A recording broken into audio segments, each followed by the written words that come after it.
Good afternoon. Welcome to the November 12th City of Apopka Planning and Zoning meeting. If you would all please stand with me for a moment of silent prayer and the pledge.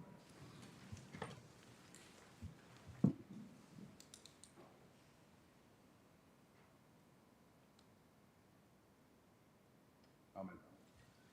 I pledge allegiance to the flag of the United States of America and to the republic for which it stands, one nation, under God, indivisible, with liberty and justice for all.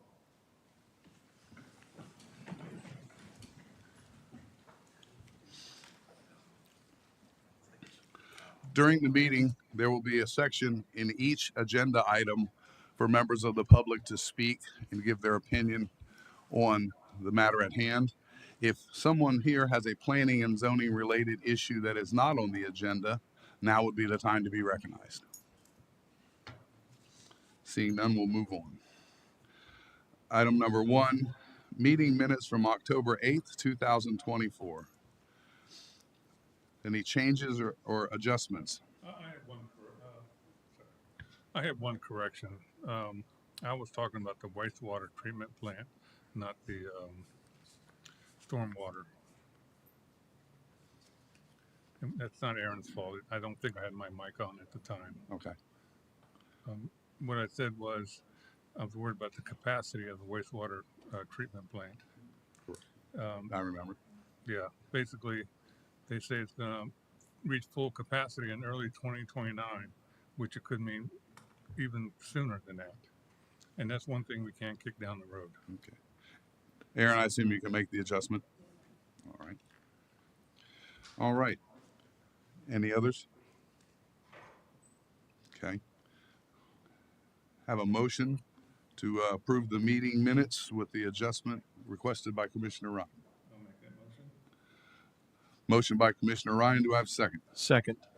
Second by Commissioner Mott. All in favor say aye. Aye. Any opposed? Motion carries. All right. Item number one. Future land use amendment, Golden Grove. Owners Tim Birchfield, Stacy and Robert Moss. Applicants GL Summit Engineering, care of Jeffrey L. Summit. Location west of Golden Gem Road and south of Nightshade Grove Lane and Sadler Road. Ms. Sanchez. Good evening, Jean Sanchez with the Community Development Department. This is a request to recommend approval of the future land use amendment for Golden Grove from county rural to mixed use. The properties are located west of Golden Gem Road and south of Nightshade Grove Lane and Sadler Road, approximately 19.76 acres. Golden Grove was annexed into the city on October 16, 2024 under ordinance number 3073. The properties are within the Wekiva Parkway Interchange Vision Plan area, and per the Comprehensive Plan Future Land Use Element Policy 20.9, as well as the Kelly Park Interchange Form-Based Code. The subject property is required to have a mixed-use future land use designation, which would permit up to 5 dwelling units per acre. Orange County Public Schools has indicated the capacity for the proposed development. This property is available for elementary as well as middle schools. However, capacity is deficient at the high school level by 8.5 students. The location is served by Zellwood Elementary, Wolf Lake Middle, and Apopka High Schools. The DRC recommends approval. The recommended motion is to recommend approval of the change in future land use from county rural to mixed use. Staff and applicant are available for questions. Anyone have questions of staff? Anyone have questions of the applicant? All right. Is there anyone here from the public who wishes to speak on this matter? Seeing none, we'll bring it back to the board for discussion on the motion. Mr. Chairman, I'll make a motion. Find the proposed future land use amendment from county rural to mixed use consistent with the comprehensive plan and land development code and compatible with the character of the surrounding areas and recommend approval of the proposed future land use amendment based on the findings and facts presented in the staff report and exhibits. Thank you, sir. Motion by Commissioner Mott. Do I have a second? I'll second it. Second by Commissioner Rock. All in favor, say aye. Aye. Aye. Any opposed? Motion carries.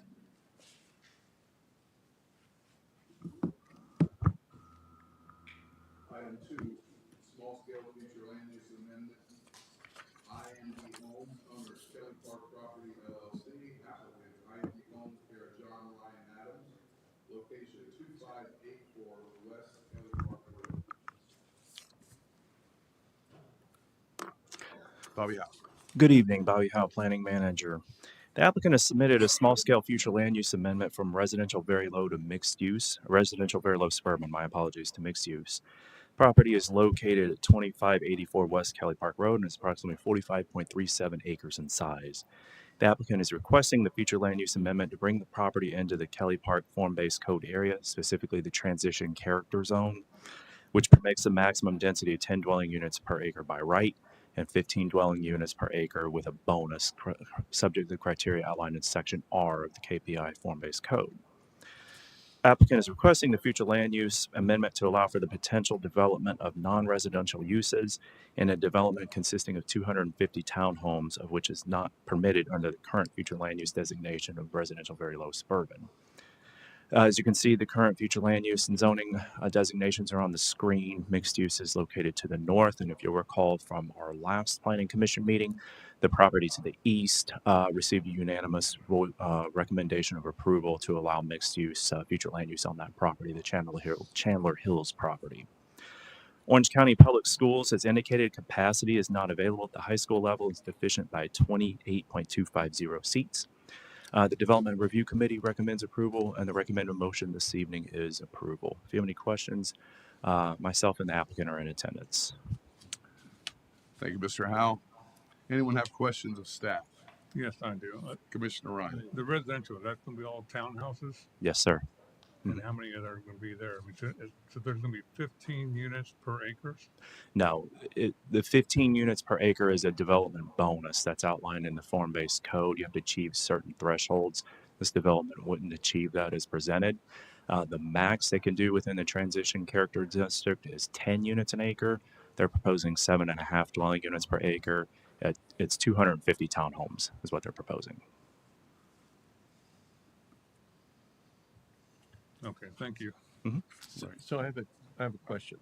Commissioner So, Mott. so Mr. Howe, when you say, because in reading this, the staff report, I highlighted the section there about the bonus, and I heard you just speak about the bonus, and then, even on the back it talks about the dwelling units, and then if you added the bonus, there's what that would be additional. So you're saying right now that by the section R, what they presented does not qualify for the bonus? No. What they presented would qualify for what's in the transition character zone, which is the 10 units per acre max. The bonus is a whole laundry list of criteria you have to put. I just put that in the report for clarification purposes. Okay. And then then a couple other things. The intent is to expand Kelly Park.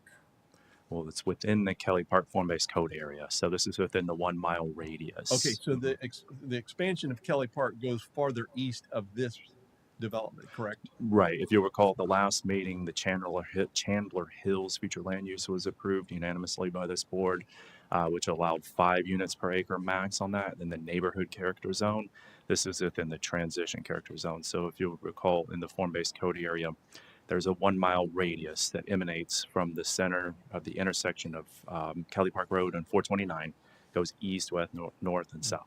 This property is within that circular radius, and you might be able to see it. You see the orange area here. That's about the extent of it. It goes about out to here. Okay, so Yes. the circle. Okay, Yeah. The circle goes out there.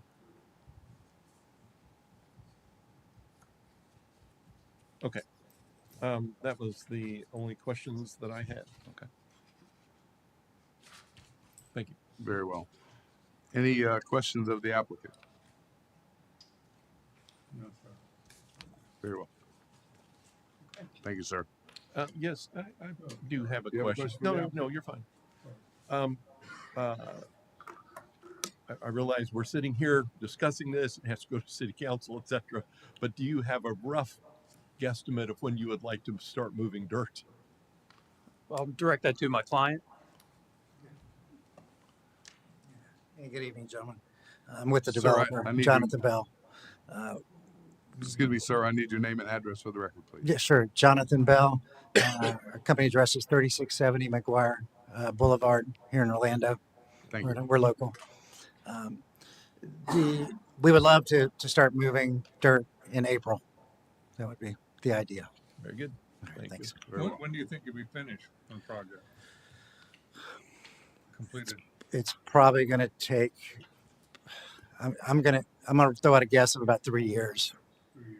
Yeah. You might be at full capacity on the wastewater treatment plant, so Yeah. I would get with the city of Apopka about that. Okay. I'd hate to have your project completed and not be able to. Would you like it to be completed sooner or later? Which works better? I'm just worried that they're going to hit capacity before your complex is completed because you have such high density.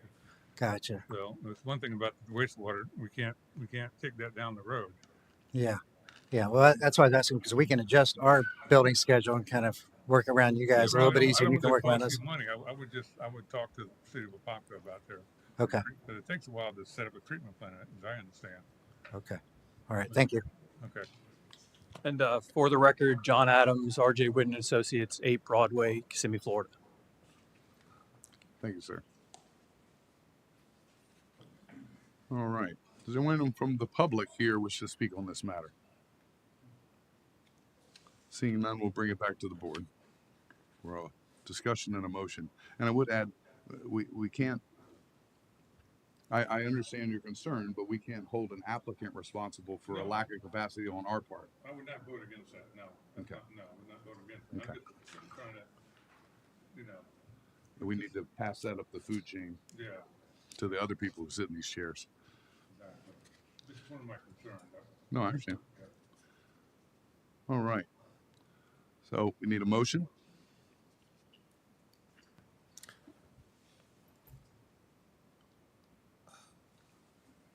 Mr. Howe, can you bring that up? The Motion? Yes. Sorry. motion thing. There you go. Mr. Chairman, I'll make a motion that we find this proposed change of future land use designation from residential very low suburban to city mixed use consistent with the comprehensive plan and land development code and compatible with the character of the surrounding areas. I recommend approval of the proposed change of zoning based on the findings and facts presented in the staff report and exhibits, and recommend approval of ordinance number 3076. Thank you, sir.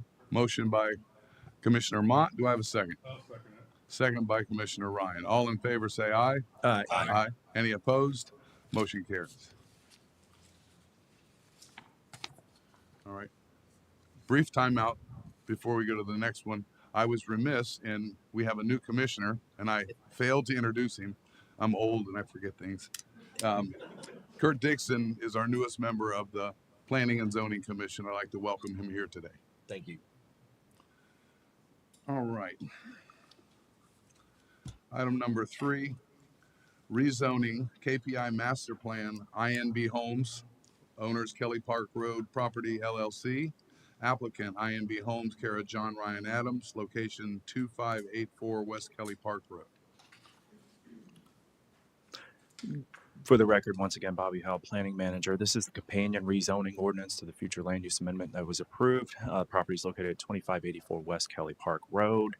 The master plan depicts a total of 250 townhome units with a non-residential tract located to the front of the property. There is a cell tower that is located within that tract. A fall zone has been designed around that as well. The developer of this property, it's my understanding they will only develop the townhomes at this time, but reserve the non-residential uses to a future developer. The non-residential tract is 10.33 acres in size.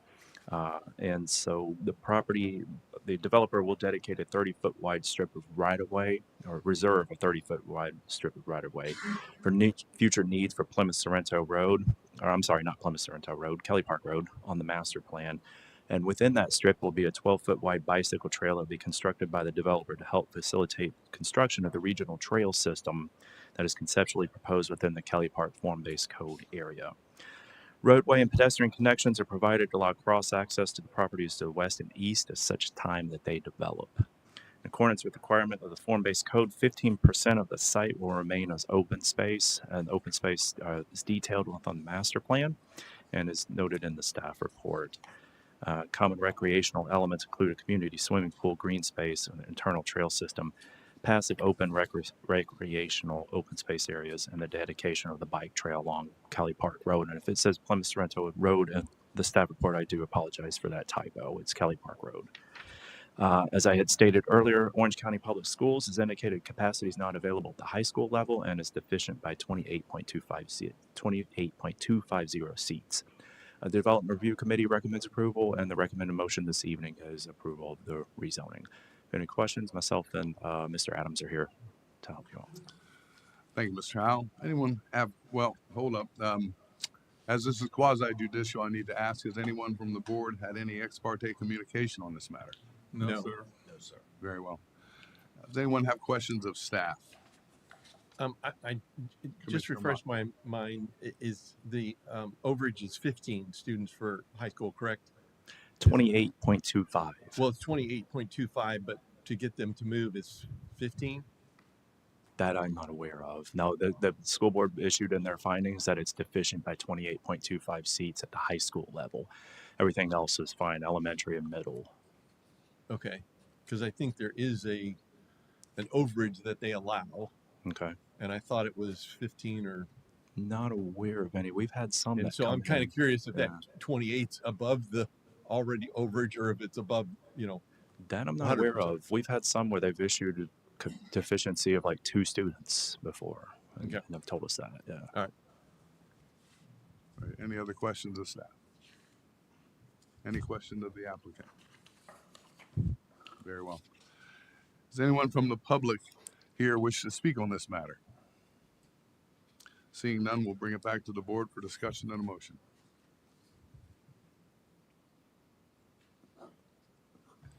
Mr. Chairman, I'll find the proposed change in zoning from RSF-1A residential single-family estate to KPI-MU Kelly Park Interchange mixed use transition consistent with the comprehensive plan land development code and compatible with the character of the surrounding areas, and recommend approval of the proposed change of zoning based on the findings and facts presented in the staff report exhibits, and recommend approval of ordinance number 3077. Very well. Thank you, sir. Motion by Commissioner Mott. Do I have a second? No, second it. Second by Commissioner Ryan. All in favor say aye. Aye. Any opposed? Motion carried.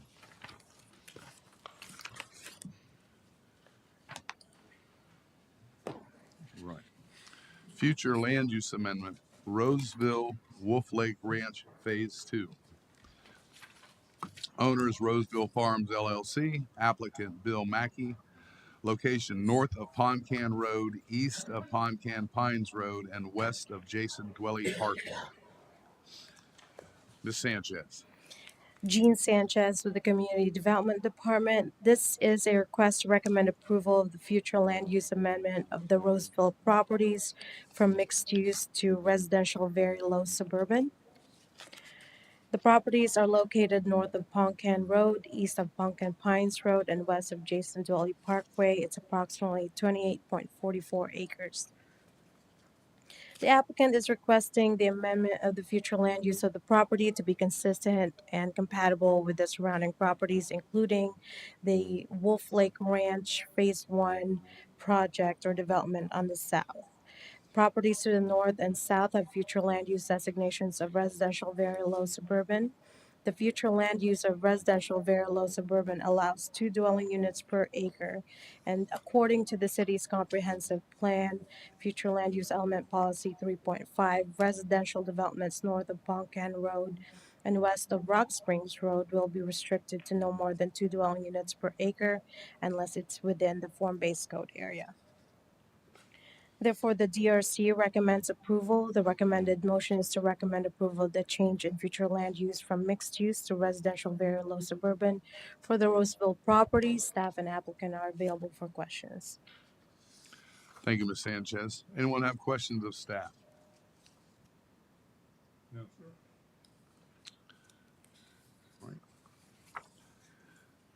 Anyone have questions of the applicant? No, sir. Very well. Does anyone from the public wish to speak on this matter? Seeing none, we'll bring it back to the board for discussion and a motion.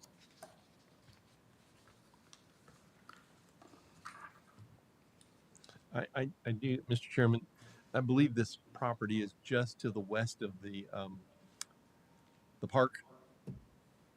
It borders the park. Yep, the Northwest Complex. Yeah. Yes, Um, yes, sir.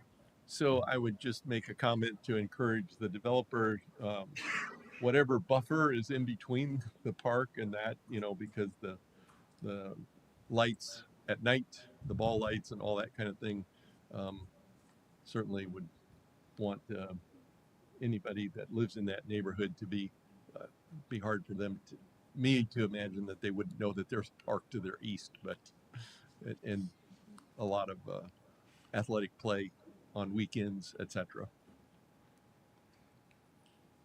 I'll Is make that that- recommendation over to them and I'll consult the code as well for landscaping and buffers at the time of development plan review.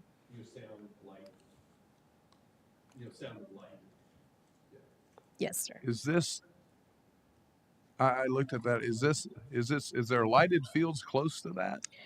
I thought like the football field and that stuff on the other end and the soccer fields were there, but the lights are kind of. Maybe the north boundary might have something on there. North of retention pond is north of it. Okay, I don't recall. Okay, there you go. Let's see. Oh, that's the retention. My thing is that as the city continues to develop that property, needing more fields, etc., whether there is something there now or not, there's a high probability that there would be something. And at that point, the homeowners of this development, if it was built out, and then come to the meetings and say we can't have ball fields and lights up there. I'm not suggesting there couldn't be something else there, as opposed to that, but I'm just saying that. Let me invite the applicant over to explain. We do have the concept plan for the zoning, but we haven't discussed buffers. Right.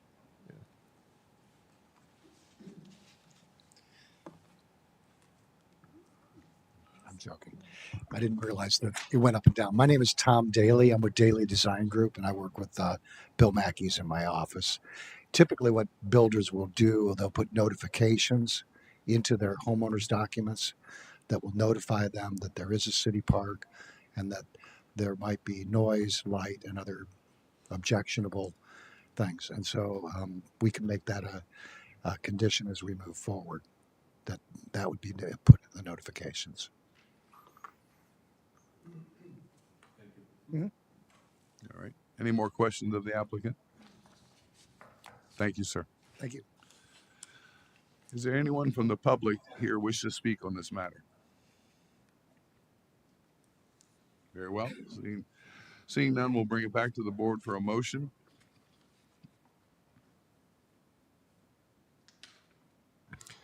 Mr. Chairman, I find the proposed change in future land use designation from mixed use to residential very low suburban consistent with the comprehensive plan and land development code and compatible with the character of the surrounding areas. Recommend approval of the proposed change of future land use based on the findings and facts presented in the staff report and exhibits. Thank you, sir. Motion by Commissioner Mott. Do I have a second? I'll second it. Second by Commissioner Ryan. All in favor say aye. Any opposed? Motion carried.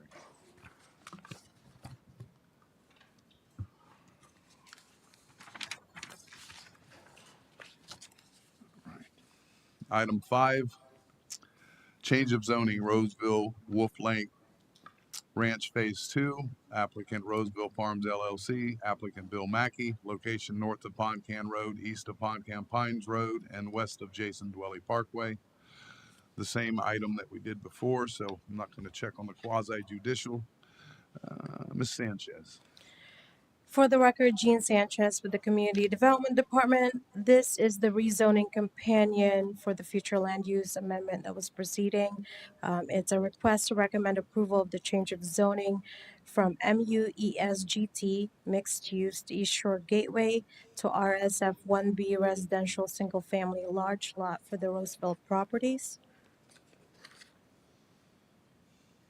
The applicant is requesting this change of zoning to be compatible with the surrounding properties, including the Wolf Lake Ranch Phase 2 to the south, and the proposed RSF 1B zoning district is consistent with the future land use designation that they're proposing in the preceding item, as well as it is listed as consistent in Land Development Code Section 1.8.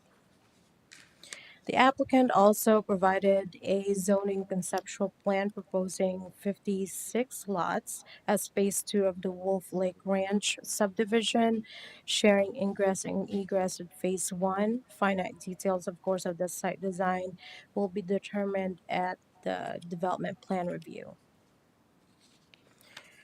The DRC recommends approval. The recommended motion is to recommend approval of the proposed change of zoning. Staff and applicant are available for questions. Thank you, Ms. Sanchez. Anyone have questions of staff? No, sir. Questions of the applicant? Very well. I'm assuming no one from the public is here to speak on this matter, but we'll ask anyways. Is anyone from the public here wish to speak on this matter? Seeing none, we'll bring it back to the board for discussion and a motion. Mr. Chairman, I find the proposed change in zoning from MU-ES-GT, mixed use East Shore Gateway, to RFS-1B residential single family large lot, consistent with the comprehensive plan and land development code and compatible with the character of the surrounding areas. Recommend approval of the proposed change of future land use based on the findings and facts presented in staff reports and exhibits. Thank you, sir. Motion by Commissioner Mott. Do I have a second? I'll second it. Second by Commissioner Ryan. All in favor say aye. Aye. Any opposed? Motion carries.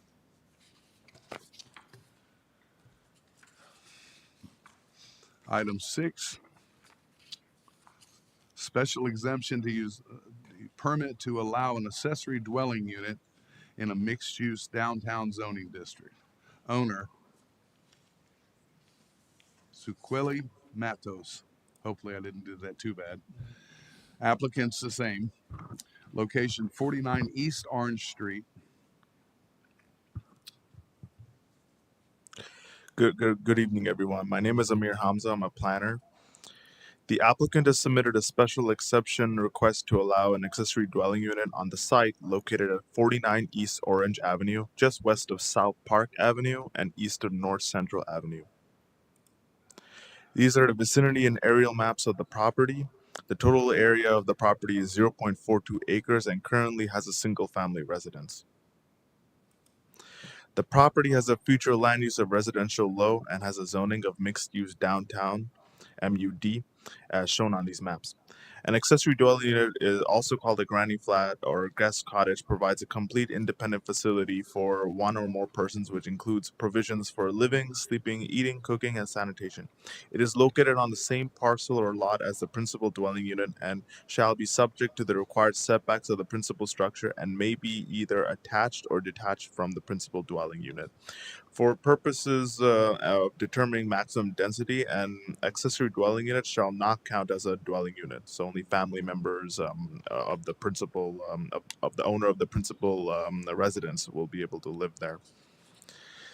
Here are the list of the special exception review standards the applicant must comply to according to the Land Development Code, section 2.5.1.G.4. Here's the site plan of the proposed ADU, accessory dwelling unit. The total area of the ADU is 500 square feet, which is what is the maximum allowed area that is allowed for an accessory dwelling unit in the MUD mixed-use downtown zoning district. The Development Review Committee recommends approval of a special exception to allow an accessory dwelling unit within the MUD mixed-use downtown zoning district, subject to the exhibits and findings of the staff report. The recommended motion for Planning Commission is to approve a special exception to allow an accessory dwelling unit within the mixed-use downtown MUD zoning district, subject to the exhibits and findings of the staff report. Very well. Can you please go back one page to the site plan? Yeah. I'm not clear. Okay, so the right on the setback in the very back is where the accessory dwelling unit's going to be? That would be correct. Yeah. So they gave basically a 5 feet of setback for side and rear. Okay. Since it's an accessory structure, it will be 5 feet to the rear and side property of the property lines. Okay. Very How well. big is the existing building on the property now? Existing building currently is the applicant here in attendance to answer? And also, will the granny cottage match the main building or the existing building? Yeah, the single family residence is on the front and the garage is right here in the back. Hi, the existing building is about Ma'am, excuse me. I need your name and address for the record, please. Seliki Mateos, 49 East Orange Street, Apopka, Florida 32703. Thank you. Okay, so the existing building is about 900 square feet. A single family home. And will the granny cottage will it match the existing building? I'm sorry, I didn't get that. I said, will the granny cottage will it match the existing building? Yes, that's the plan. Thank you. All right, hang on one second, please. Does anyone else have questions of the applicant? Not the applicant, but I'm just curious with the code that you're talking about. Is there a driveway parking, anything that's that it says there? I'm unaware. Not in the code. Didn't mention anything in regards. It's just mentioned in the code that the ADU is allowed in the mixed-use downtown zoning as long as it's 500 square feet or below an area, and only the property owners or relatives, family members can live in the property. It cannot be rented out as a dwelling unit. Okay. Very well.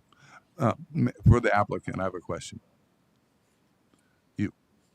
Ms. Matos. You have a question? Yeah, I have a question for you. Have you any interaction with the neighbors bordering that on the sides as far as this Will project? it have any interaction? Is that your question? Right. Have you spoke with your neighbors about, do they know your intentions and Yes. they're Yeah. they're okay with that? Yeah, they're all okay with that. Okay. Some of the neighbors, in fact, offered to write some notarized letters, which I didn't. I wasn't asked to get those. No, that's fine. That's fine. I was just curious about that. Very well. Thank you. All right. Any more questions of staff? All right. Thank you, Mayor. Yep. Right. Anyone from the public wish to speak on this matter? Seeing none, we'll bring it back to the board for a motion and a second. Mr. Chairman, I'll approve the special exception to allow an ADU accessory dwelling unit within the MU-D mixed-use downtown zoning district, subject to the exhibits and findings of staff report. Thank you, sir. I have a motion by Commissioner Mott. Do I have a second? I'll second it. Thank you. Second by Commissioner Ryan. All in favor say aye. Aye. Any opposed? Motion carries. Okay.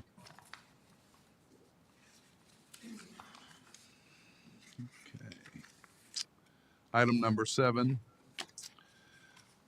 Special exemption, Poncan Plymouth Sorrento Mixed Use Commercial. Owners Poncan Property LLC. Applicant John C. Vick III. Location 2920 Plymouth Sorrento Road. Amir. My name is Amir Hamza. I'm a planner. The applicant has submitted a special exception request to allow use of a gas station in the Community Commercial C-C zoning district on the site located at 2920 Plymouth Sorrento Road, which is just south of West Poncan Road. These are the vicinity and aerial maps of the property. The total area of the property is 14.997 acres and is currently vacant and is the combination of 3 parcels together into one development, one future development. The property has a future land use of commercial and has a zoning of community commercial as shown on these maps. Here are the list of special exception review standards the applicant must comply to according to the Land Development Code section 2.5.1.g.4. Here is a conceptual site plan of the proposed gas station. This will be submitted later as a minor development plan in a separate application, but this is just for the special exception permit to allow a gas station on the property zone that is zoned community commercial C-C. The Development Review Committee recommends approval of a special exception to allow a gas station in the C-C Community Commercial Zoning District, subject to the exhibits and findings of the staff report.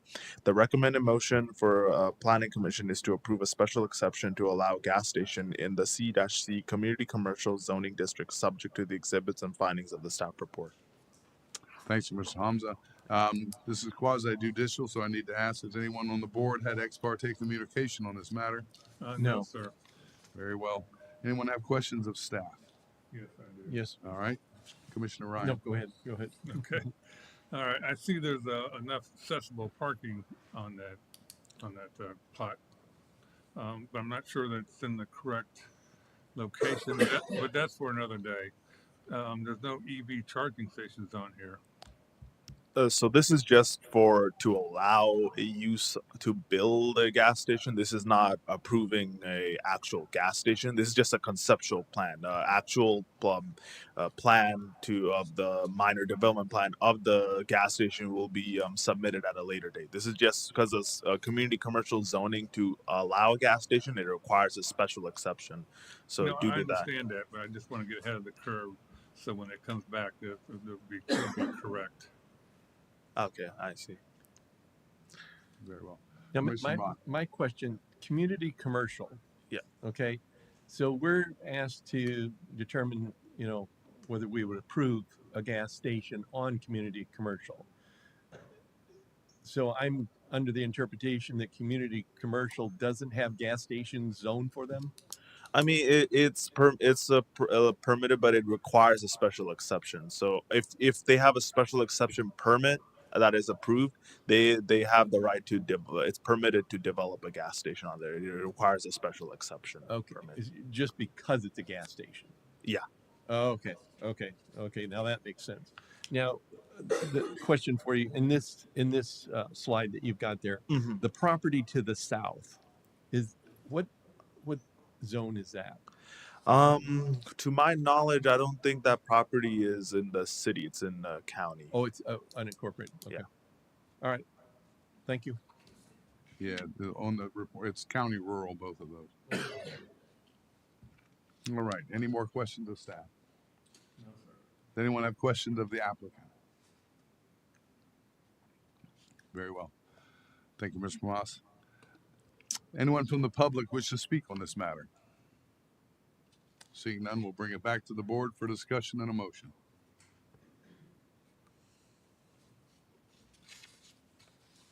Okay, I'll make a motion to approve a special exception to allow a gas station within the CC Community Commercial Zoning District, subject to the exhibits and findings of the staff report.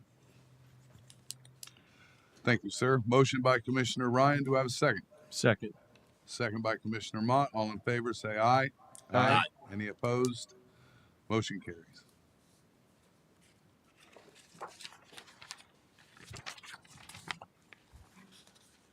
All right, on to site plans.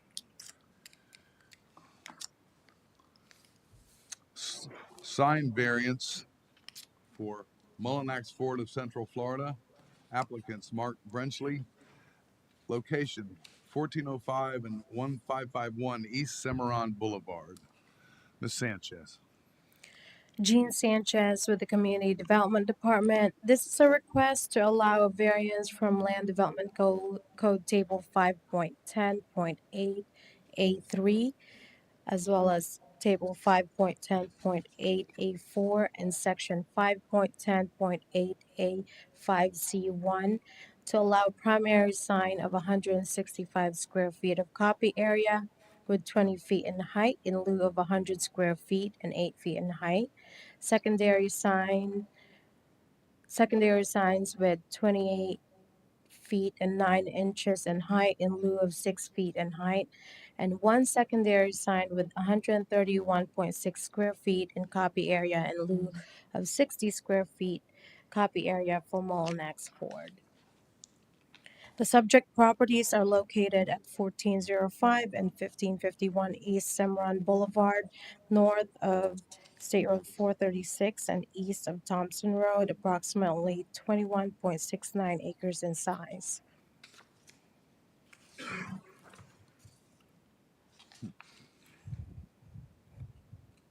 The development has almost 2,000 feet of frontage along State Road 436. I want to point out that these signs are already on the property. However, they are much taller and bigger, and they are all considered pylon or pole signs, which we no longer allow since the update of the Land Development Code in 2019. The proposed conversion to monument signs from these pylon or pole signs and their size reductions also reduces the nonconformity of these signs. And as such, the variance process has been outlined in your staff reports. The applicant has also submitted responses to the criteria listed here in the staff reports as well. And with that, the DRC does not object to the variances that the applicant is requesting, and therefore the planning commission decision shall be one of the following based on the review standards in the said section, section 2.5.5A5, the one, approval of the variance, two, approval of the variance subject to modification or conditions, or three, the denial of the variance. Staff and I believe applicant are available for questions. Thank you, Ms. Sanchez. The clarification um, in on 1C, it states that we are not adding, it's not adding another sign, nor is it contributing, expanding the visual proliferation along the sides of the busy commercial corridor. You stated, I thought you stated that the pylon side is larger than the The existing sign. existing pylon signs right now is larger than the proposed. So actually, they're reducing the signs in general So by height and square footage. okay, so we're replacing existing signs, and because of the new ordinance, Yeah, they're converting everything to really monument signs, which would bode better for our land development code. correct, but because they were put in prior to the code. Yes, sir. Okay, I understand. I just want Yep. to make that clarification. Okay, does Okay. anyone have any other questions of staff? Yeah, I'm having a hard time with this. Commissioner So, Ryan. is it two signs or is it one sign? It's It's three, gonna end up, one is it, primary. okay, I'm sorry.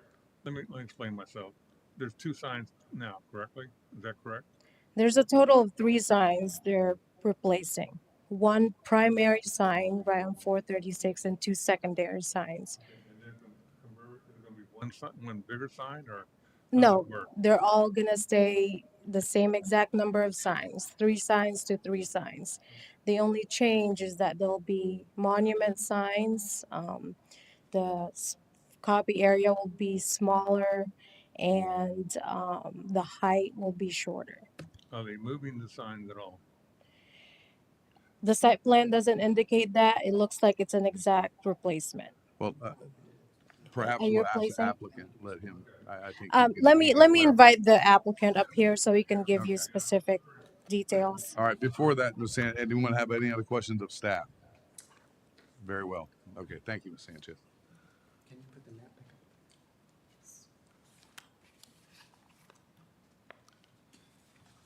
And the touch, this is. If you want to point. My name is Mark Brenchley. My address is 3790 Beacon Ridge Way, Claremont, Florida. I'm the authorized agent for the Mullinax property, and I'm glad you asked the question about, because there has been some confusion in the discussion. This is a relocation of an existing sign. Okay. I'm sorry, but there's 3 signs. The 3 existing signs, they all exceed the ordinance because they were all developed before 2019. Right, but you want to move one of them. We're moving the north one to within 15 feet of the setback. It currently is set back into the parking lot, and it has. Yeah, but there's a sign here. Are they gonna So, be- so there is the. Is there existing sign here? No, That's the existing. not there. That where that blue dot is.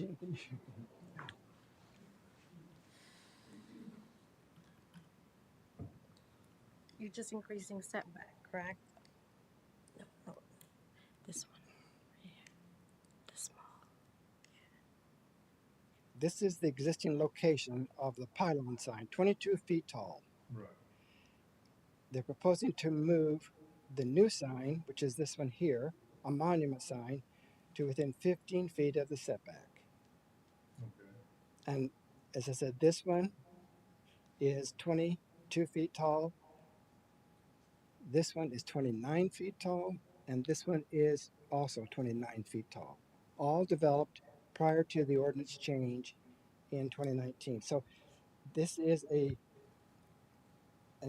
they're going with a new branding. All, if you noticed, all Ford, all Chrysler, they're all going to monument signs with the platinum look, and this is doing that. It's also complying to your code in the fact that pylon signs are no longer allowed. They wish to move it forward to the front because where it is now, it is hidden from much of the view and wayfinding opportunities along Cimarron because it's behind cars. So Yeah, they're moving it out to the I setback. drove by there. Please bear with me. So you got 3 signs, but you're moving 1 sign. Correct. Okay. Right. Will it be any closer than the other 2 signs to the road? Well, it conforms to the setback. Um, No, it has to be within the setback on yeah, the plan there. You it see it. conforms It's to the the same. setback. No, I know that, but they will expand Cimarron Boulevard in the future. They have room for it, and I just want to make sure it's not going to be a problem. Will it be closer to the road than the other 2 existing signs? No. Okay, thank you very much.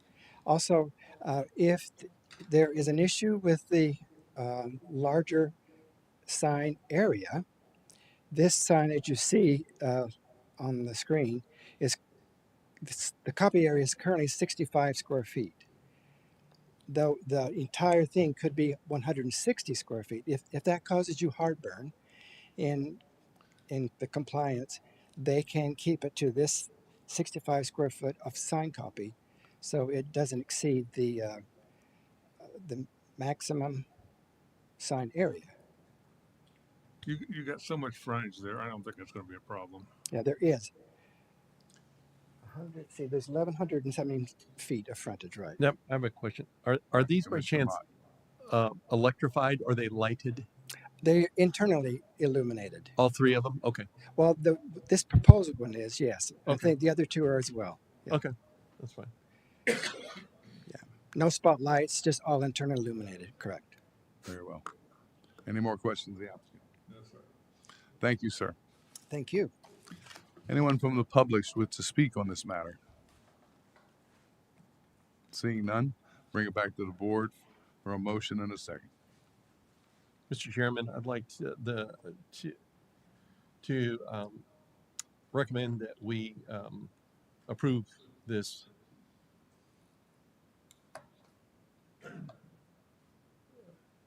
request. The variance. Approve the variance subject to the modifications and conditions. Okay. Do you have the thing on your screen there? I do. It says the planning commission shall review the application and render a decision based on the review standards. The planning commission's okay. decision should be one of the No, following. it's not correct. Yeah. I got you. Okay. It's a little confusing. It is. So then for clarification, are you approving the variance as requested and as submitted? There's going to be no modifications or conditions added That is my motion. Okay. That is correct. as submitted? And I'll second the motion. All right. Very well. Motion by Commissioner Mott, second by Commissioner Ryan. Thank you, gentlemen. All in favor say aye. Aye. Any opposed? Motion carries.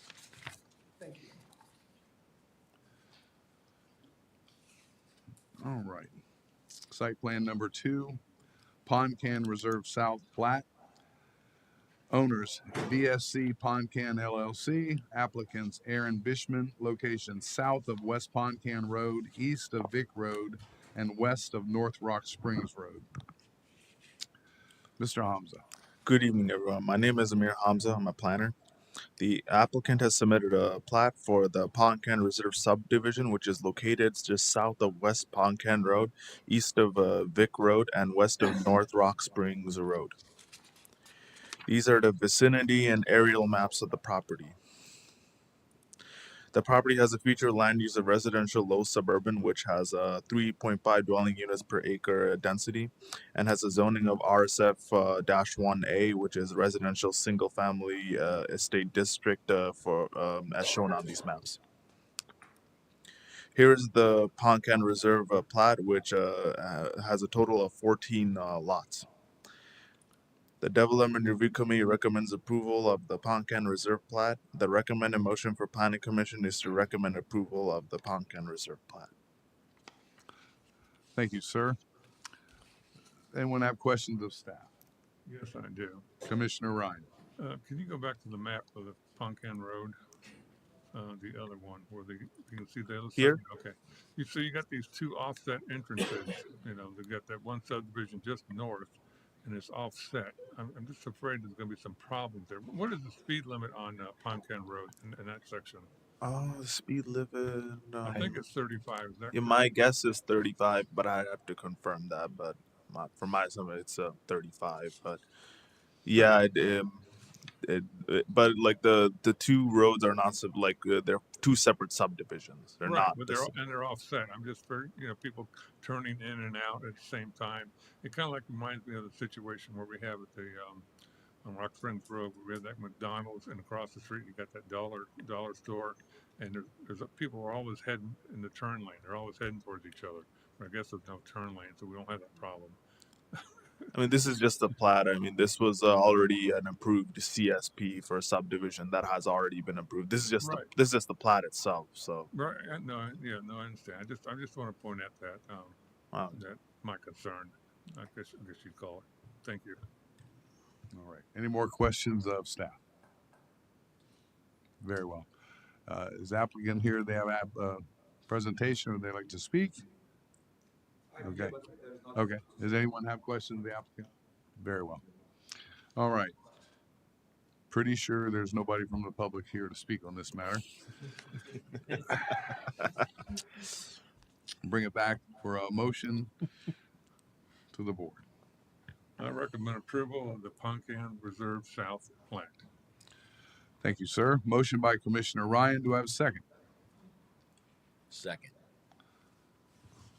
He got one. Yeah, Look at there. He got one. He's alive. Second by Commissioner Dixon. Everyone in favor, please say aye. Aye. Any opposed? Motion carries. All right. Okay, last but not least, site plan number 3, Hammock at Rock Springs, plat, owners BSC Rock Springs LLC, applicant Montaz Barg, location west of North Rock Springs Road, south of East Poncan Road, and north of East Lester Road. Mr. Hamza. my name is Amir Hamza. I'm a planner. The applicant has submitted a plat for the Hammock at Rock Springs, a subdivision located west of North Rock Springs Road, south of East Poncan Road, and north of East Lester Road. These are the vicinity and aerial maps of the property, and you get access from North Rock Springs Road. The property has a future land use of residential low suburban, which has a density of 3.5 dwelling units per acre, and has a zoning of planned development PD as shown on these maps. Here's the Hammock Rock Springs plat, which has a total of 19 lots. The Development Review Committee has recommends approval of the Hammock at Rock Springs plat. The recommended motion for Planning Commission is to recommend approval of the Hammock at Rock Springs plat. Thank you, sir. Does anyone have questions of staff? Yes, I do. Commissioner Ryan. What's the density of that plot? It's has a future land use of residential low suburban, so 3.5 dwelling units per acre. It'll be less than that, too. Okay. Yeah. Thank you. Yeah. And this was already approved in previous subdivision plan. So this is Okay, just the plan. Yeah. I'm just getting clarification. Okay. Yeah, it's I just wanted 20 to make sure. 20 acres, I think, was it? Yeah, 19.76. Yeah, I drove that and looked at it. All right. Any more questions of staff? All right. Any questions of the applicant? Yeah, but I have no questions. Very well. And nobody from the public, so bring it back to the board for a motion. Mr. Chairman, I recommend approval of the Hammock at Rock Springs plat. Thank you, sir. Motion by Commissioner Mott. Do I have a second? I'll second it. Second by Commissioner Ryan. All in favor say aye. Aye. Any opposed? Motion carries. All right. Do we have any old business? Do we have any new business? Mr. Chairman, Commissioner Mott. I just some observations and possibly some questions for our attorney sitting over here at the table. As I was reading through the information that was provided for this meeting this evening, they have the staff reports that come through. And reading through the staff reports, there's a section where the developer goes through and answers questions. Okay. That's on a, I don't think that's on a, that's only on a variance. Isn't that correct? Where you have, or a special exception? Presumably, what criteria we'd be looking at are exactly the criteria listed for any type of a quasi-judicial decision, and that would be the developer's response to the listed criteria. Yeah. So one of the things that as I was reading through these, because there were several quasi-judicial things this evening, and letter G. Which one? On 3076. This would be under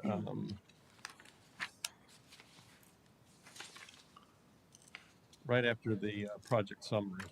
Yeah, that's future land use amendment for INB homes. Yeah, and G, and there's A through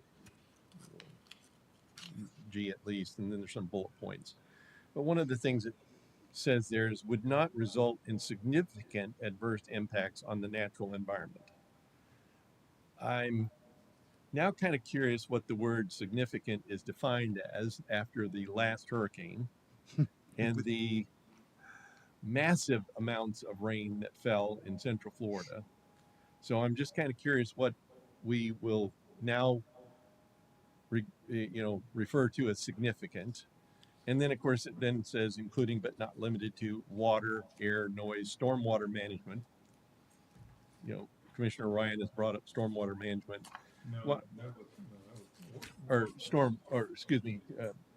Oh, he did it to you just like the meeting minutes. Wastewater. But apology.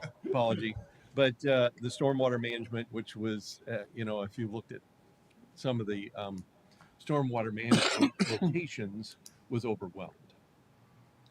And so my thought or question with the attorney is, it appears that in the past that when these plans are brought forth, a lot of things are reviewed in this plan. It's approved, the plan's developed, then there's another plan over here, there's a plan over here, there's a plan over here, and all of a sudden this plan that was approved is now encompassed by similar like type things.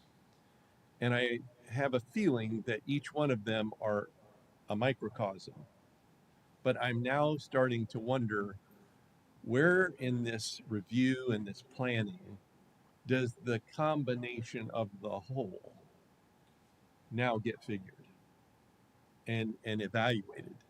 Because it's hard for me to see things that I had never seen since I lived in Florida since 1990 or 94, and the amount of water that came. Now, granted, it was whether we want to call it unusual, etc., whatever, It's uh, happened. it did. Yeah. And the numbers and the statistics and the data that have made up these parts that entities use for review. Um, I'm working on a project that um, has 16 to 17,000 traffic uses a day in a half mile, where there was zero. Now there's 17,000, and that is using not my numbers. That is using the numbers that are provided to the entities that create these things. So when we sit up here as a planning commission, the legislative is pretty cut and dried to me. It's pretty cut and dry. Okay. Um, the quasi judicial, I understand that as well. And, we have the ability to, make more pertinent suggestions and we can, vote that down. And an applicant can then take our vote and then go to the city council. I understand that very clearly. I understand we're an advisory commission, okay? But at what point would we say, wait a minute, we're gonna we're gonna hold up the stop sign early, even though we're maybe not necessarily, it's not quasi judicial. Do you get what I'm trying to? Absolutely, it's a very good question, and I think the answer, hopefully it's specific enough for you because I do have to kind of talk about state policies and how the comprehensive planning, Sure. uh, how that works, just generally speaking. But as far as looking at something holistically, is what you mentioned. Uh, when you are looking at the comprehensive planning process, every community, every city in the state of Florida, like Apopka, has to have a comprehensive plan. Mhm. That comprehensive plan and its policies and so forth has to be consistent with regional and state plans. So we're already coming down a tier. We're looking holistically with the plan, right? And so that plan will have citywide policies, standards, and so forth that are checked by planning staff as they're going through and looking at development. Their comprehensive plan is always very much in mind. Now, when there is a future land use map amendment, which is the first stage of a rezoning, which is an actual specific change within the comprehensive plan, that's legislative, right? We've gone over that before, but it still applies just to that one parcel, that one area, maybe more than one parcel, but now we're getting to a smaller area. Now, that of course is checked against all the policies and standards for that future land use. Does it match up uh, as far as planning? Uh, what types of uses are going to be allowed. So still particularly, still general, but now we're getting away so much just from the holistic and looking at the parcel in specific. Once we get to this level of review, now we're looking at zoning. We're checking, is that zoning going to be compatible with the comprehensive plan, future land use amendments? So we're tiering down and down as we get more towards development oriented. Ultimately, I don't want to say planning because at that point we get to site plans and so forth. It just implicates planning as opposed to the planning process um, in zoning and future land use amendments. So when you're looking at this from a zoning standpoint, really as far as we're not getting to the engineering standpoints of water and everything, but hey, did the comprehensive plan capture, is there some sort of topography or something that wouldn't allow this to have a commercial designation, for instance? Can it be developed for residential? Is open space the only use for it realistically? We don't have mountains in Florida generally, but is there some kind of topography that prevents it? Is there some kind of topography where if it were developed, it would cause a catastrophic landslide, rock fall, washout? That's what we're looking at. Now, to take it a step further, once you get down to site plan review and so forth, that is where you are looking at your 100-year events, your 150-year events. Now, I think they'll even, I don't, that's not my business, but, looking at some of the 500-year events, really evaluating where the stormwater runoff and how it is going to be. There may be some changes in Florida, given what we've seen. But nonetheless, there are current standards in place for permeability of a site. And that's what you'll be reviewing once we get past this step. So really, if you see where I'm going to answer your question, the planning process is that holistic view coming all the way down to site plan and the quasi-judicial, realm, where you're making those final decisions, which are ultimately all governed, no matter what they are, by what's contained in your holistic comprehensive plan. I understand what you're saying. I just come back to the stormwater runoff Sure. that I would think all of us saw. Yeah, I think part of the problem is that a lot of these retention ponds have liners because a wet pond looks better than a dry pond. And I personally don't think retention ponds should have a liner. What do you think, Mr. Howe? That would be more of an appropriate question for our city engineer. He's a stormwater engineer, Richard Earp. That's kind of beyond my realm of expertise. When projects go before the development review committee, those are things that he reviews. And professional engineer signs and seals the plans, and he'll review it per our stormwater regulations. So I would defer that to Mr. Earp. And I realize that we are I don't want to use the word bound, but we're assigned to follow, state, if there's federal, state, local, those kind of things. But I'm also sitting down kind of wondering, and I would ask the question, when was the last time that data was reviewed? And if you tell me it was the mid 1980s, I don't know, for some reason, you would think a raindrop was the same size in 1980 as it is now. But as we've seen, some of the runoff and the flooding and that kind of thing, it's hard for me to sit down and say, was that flooding there before? Because there wasn't anything here. Maybe it was, but now you sit and see where we have basically asphalted and concreted and that type of thing. And I probably seriously question the data that is used for stormwater runoff. And I hope that after this last hurricane that came through Florida and the flood damage that we had, I hope the entities that are responsible for looking at that data, that they take a second look at that. And I would never want to walk up and have somebody ask me a question and say, "Yeah, that's been there for 100 years, and we haven't looked at it since." Maybe it has been there for 100 years, but certainly nothing stays the same over that period of time. So Just one thing I can add, and I know Mr. Hand is going to chime in as well, is that the stormwater also is reviewed against water management district requirements as well. St. John's, we're in the St. John's water management district here. I'm aware of St. John's, and I heard a person speak there, and I think they used data from, I don't know, 1990, 1980. So that's just my. Well, I because I'm involved in an industry where we deal with St. John's Water Management District. I don't think it's been since 1980 since they've done that, because I know that, and it was a contentious issue because over in the Windermere area, a gentleman owed a lot of property, had cattle on it, and he dug ponds and somebody bought the property with the idea they were going to fill in the little ponds, you know, there was a lake over here and a bunch of little ponds. They're going to fill in the pond.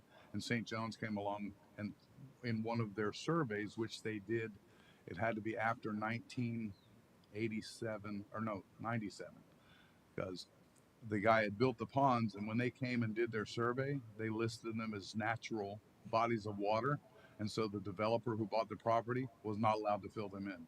And it literally had the gentleman that dug the pond, who was 90 something years old, go up to them with pictures and an affidavit and say, I dug a hole over there and I pumped water into it for our cattle. But so I just happened to have that in my head that it was after 97. He did that in 97. And sometime after that, they came and survey all the natural bodies of water and the runoff and the water retention areas. So I know they've done it in this area sometime prior to 1980. The other thing that I would say, I had this discussion with one of my neighbors who unfortunately won 4 times since 1990. When a big storm comes through, the water runs between his house and next to his house all the way up to his back porch and runs out to the street and then down into the gutter because the poor development plan when they built it back in the 80s, and the swale that was put there, they put a swale in there that was going to divert that, and then when they built the lot next door, they flattened it all out, and it's been a problem. So for sake of argument, we dug around and looked. At the same time that, if you know, at 436 and Piedmont, that lake goes out in the road, and one of the things, one of the people that we were having this discussion with said, "Oh, well, that thing floods. It's in the road all the time. Every year, it's in the road. It's all the time." So we actually looked it up and did the calculation, and it's been into the road 77 days, not counting this last 30 days, in 11,000 days. So basically what's happened is 5 or 6 times in the last 20 years it comes out into the road, or if it does, it comes out for one day and then it goes away when they're pumping it down. They've been pumping it steady since it's been there. It's one of those events, and then that happens. And so and the same time that happened, usually the guy gets the water running through his yard, and that's happened. I know he's had that happen 4 times since 1990. Is it really a lake or the retention pond? It's a retention pond. It was done. It's got a liner. It wasn't there to. I believe it has a liner. Yeah, I'm sure it does, because it never goes below a certain level, which is the liner stops here. When the water's here, it goes away and it stops at the liner. Right. But now next to the fire station is another lake that theoretically is connected to that and the drainage from that parking lot. But I don't know the whys and wherefore. I'm just knowing statistically 77 days out of 11,000 that we've had overage in that lake, and this guy's had it in his backyard. So while it seems like, oh, that thing's always in the road, but I think the parking lot's been that size since when that was built. And I don't know, Bobby, maybe you know when that was built, but I know it was prior to me getting here, so it was sometime in the early 80s. Built before 95. Yeah, it was in the early 80s. Well, as of July 1st of this year, there's a new law in the state of Florida that any homeowner who has filed an insurance claim for any water intrusion must disclose that on a seller's disclosure to a buyer. That used not to be. Right. It is now a requirement, and so you start compounding certain things that some people have to do, and other entities are. Right. Well, We got our data. We can stand by our data. Don't you have to list on the elevation of the property if it's above or below the 100-year floodplain, or? Well, which I don't understand the 100-year floodplain, because I'm 6 foot above it or whatever it is, and the guy down the street is 4 foot above it, but his yard's been flooded 9 times. So I guess that's just this once in 100-year catastrophic event. But didn't that have to be disclosed, the elevation or how close you are to that? So, I forget when that was, a couple years ago, and that's been in discussion for quite some time. But prior to that, there, basically you could look at a map, you could pull the map up, you could, zoom in, and there'd be a line right here on this street. And you're in the floodplain, and the other side of the street, they're not. And what they've found and what they're trying to work through, but yet they have not changed the maps yet, is that's not necessarily true. You're 8 feet away from a floodplain. If this gets water, so are you, but you're not in the floodplain. And of course, that all impacts through flood insurance.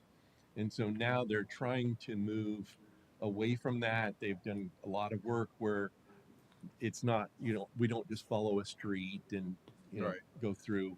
But I think it's still a work in progress. Right. But now does that come back to our decision making process here? Well, I'm, I'm not saying that it does necessarily, but if we're a planning advisory board, where do we advise the city council? Because basically legislative, I mean, we could vote against the legislative thing, and certainly then individual can go to the city council and appeal the planning council's decision, and they can do that probably at any point in time. But I guess what I'm saying is, if we're to be an advisory council, maybe we should advise a little bit more often about something that we're concerned about. I agree. And one of the things that I always kind of struggled with is if we're doing, how do we put it? How would I put that? It's almost like when they put all the changes in the code up in front of us, and it's 183 pages, and it takes an hour to go through it. I mean, I think that's the core of what you were talking about, where you have the subdivision, boom, boom, boom, the density and the infrastructure and all that is in the future land use, or the code, and then past that, when it comes to the things like saying, okay, well, this guy's going to over here and it's going to cause a problem with traffic or whatever.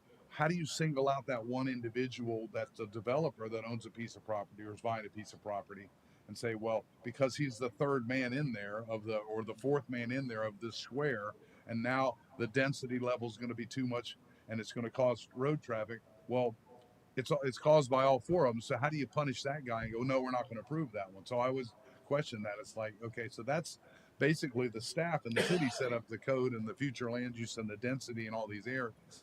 And the only time I've seen that really addressed is like when they did the Horizons West. The density, there's circles from the center of it, and the density changes, and the roads change all the way out, and it's all pre-planned. But we, of course, don't have that luxury. So I don't know. That's always stuck in my head. It's like, how do you punish somebody and go, man, we can't put another bunch of houses in there?